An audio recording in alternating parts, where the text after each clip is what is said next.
Thank you, Honourable Deputy Speaker.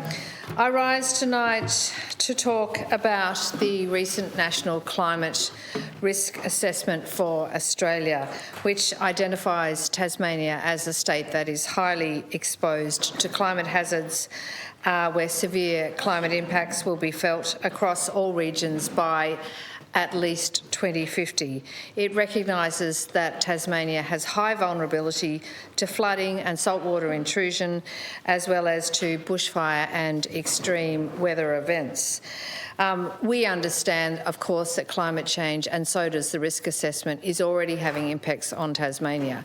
Tasmanians know that, farmers know that, communities know that. We see it and its impacts of extreme events.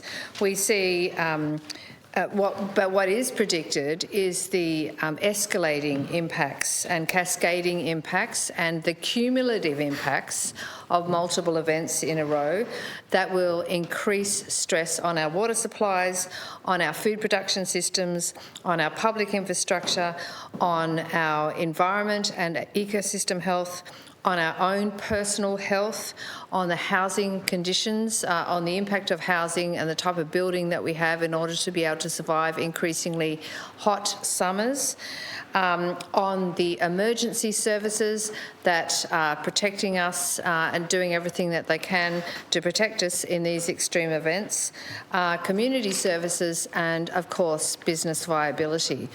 The Greens are particularly concerned about the response of the Tasmanian government. We ourselves have had the Tasmanian greenhouse gas accounts, which were released just last year, and they show that although Tasmania has net zero emissions, it doesn't reflect, we understand that our absolute emissions have been increasing. Tasmania's absolute emissions, we used to be the lowest emitter in the country until 2022. We've been bypassed by South Australia in 22 and by Victoria this year in 2025. Per capita, Tasmania no longer has the lowest emissions in the country. Even Victoria has bypassed us, and the trajectory is expected that on the current trend that New South Wales will shortly pass us soon. In other words, we are resting on a situation of historically a large carbon sink from our enormous forests and the protection that was gathered through the Tasmanian Forest Agreement. That has protected forest, has soaked up carbon, and it is the reason that Tasmania today has net zero emissions.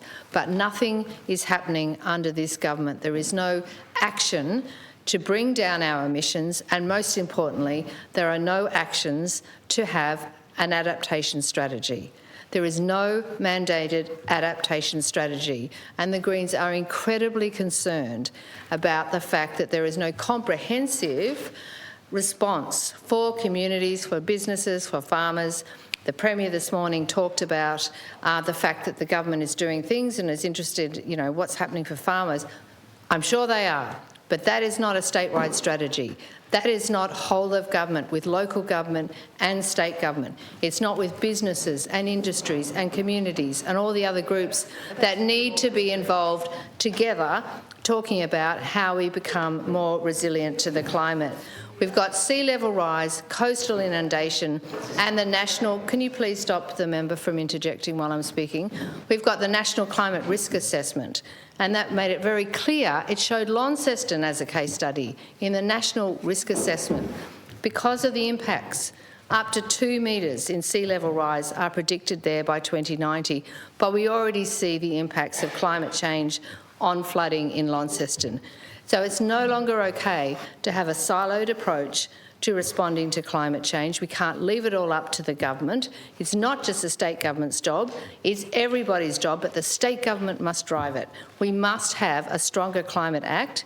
It was very disappointing last night that government members voted against Ms O'Connor's motion in the Legislative Council that was passed by everybody else to strengthen our Climate Act.